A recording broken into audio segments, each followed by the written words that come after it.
Hi, this is Atya here. Welcome to PhDpreneur, where we discuss PhD mindset and personal finance. So one of the queries that I almost every time get is that once you cleared net JRF, how to go about the formalities and what are the different formalities that you need to follow. So today's video will be just about that. You have cleared your net LS or net JRF, but what to do after that? So without further ado, let's begin.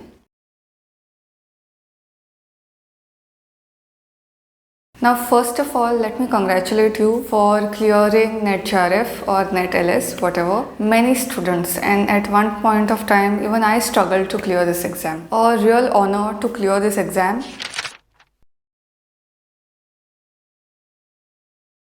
So the first thing to understand once you clear this, whether you will go for lectureship or for JRF. These are the two things. Okay, if you have marked JRF, obviously your inclination would be research, but sometimes what happens is students mark for JRF and then you get automatically qualified for LS as well. So students mark for JRF like that also when they know that they are not a good fit for research. And I have done several videos on this, whether you are a good fit for research or no. Check my PhD playlist. So at this point, first you will understand is that what you want. If it's lectureship, that means job. If it's PhD, that means research. So first you need to decide. Now what you will do is keep a tab on notifications from websites, from different institutes. If you have eye on particular institute for your PhD or for your job, then check on their website. Here I would like to mention something is that not all institutes or anything advertise on their websites. Okay, sometimes they can advertise in the local newspapers also. Like here, if I see here, most of the notification here means in Goa, that is my native state and that is from where I'm filming right now.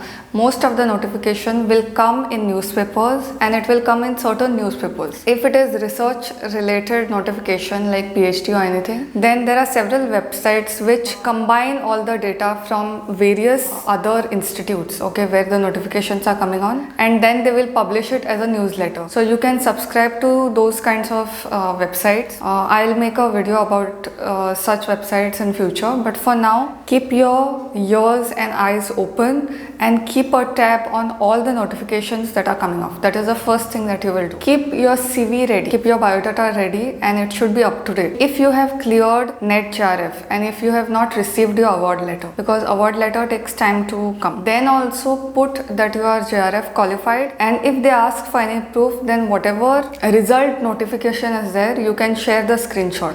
It doesn't take much time for award letter to come, but it's more important to secure the position. In lectureship, there won't be any award letter. You will have a certificate. This video will focus particularly on steps to be taken if you are a PhD aspirant and you have cleared net JRF. Mine is UGC, so I have taken those points into consideration. I'm sure CSIR fellows also have similar activation profile. If you are a net JRF, then there are two certificates that will be there. One will be a clearing certificate that you have cleared net exam, and second is your award letter. It is to ensure that you will get your fellowship. The certificate which is there, that you will have to download from the website. You can check with your peers and check online. The second award letter is important because without that your fellowship won't get activated, and we will see what a fellowship activation means in this video itself. Now award letter takes time to come. Now lectureship certificate you download directly. The award letter takes time.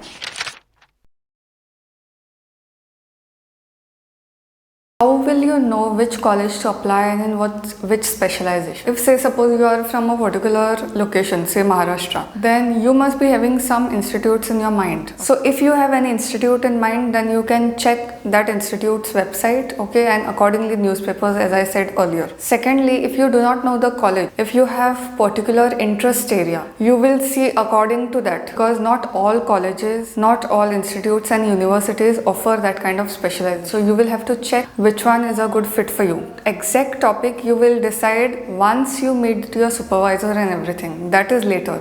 But first it is important to understand. You need not know the detail of the topic and everything, but a rough idea of where you want to do your PhD. Specialization also you can decide at the nth moment. There should be some starting point. So it could be location, it could be specialization or anything. I have done detailed videos on admission procedure. Everything from start to finish. At the same time, I have done a detailed video on how to select your PhD topic. So I will link both these videos in the description as well as in the end screen. Once you have decided institute or anything, then what you will do, if it is in your hometown, then go to the institute directly and meet the department faculty, meet the HOD. Okay, the first starting point could be head of the department, and you can say that you are a PhD aspirant, and then accordingly people will guide. What I suggest is meet your PhD supervisor. If you don't know who is your supervisor, then with all these steps you will eventually figure out. I suggest meeting your potential supervisor before you answer the PhD interview. But there are several who come for interview directly and get selected. That is also okay, but at least find out about who are the people in the department, what their qualification, their experience level, and basically get an idea. Usually the admissions take place in January and in around August. Different institutes have different dates, so you will have to keep a tab on their notification. As I said earlier, all the formalities related to admission that you need to complete. Answer the interview, take admission. Since you are NET JRF, mostly students they don't have to give any kind of entrance. Okay, this is what I have seen, but still get your doubts cleared.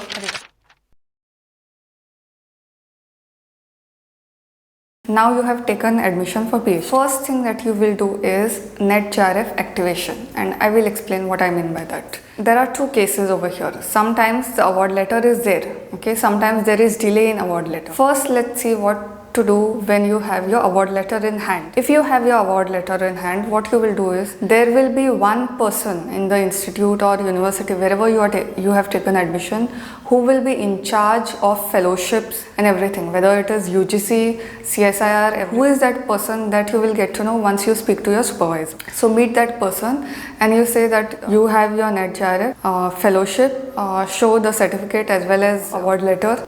Let them start the process, because after the activation also it takes certain time to get your salary in your account. They may ask you to open a bank account in the campus, or if you already have a bank account, that could be linked to your fellowship portal. Okay, in case of UGC we have something called as Scholars Corner or Scholars Portal, where all the fellowship and everything gets regulated. Once it gets released on the portal, then it will be credited to your bank account. So fellowship activation is nothing but getting your salary from paper to your bank account. If you have not received your award letter and there is some kind of delay, whatever other formalities are there related to it, say suppose opening a bank account or other accessory thing, important that you still meet the person and you say that your award letter is getting delayed. Let them proceed accordingly. Once you receive your award letter, immediately you can submit it, and then your formalities won't be as pending as they were earlier.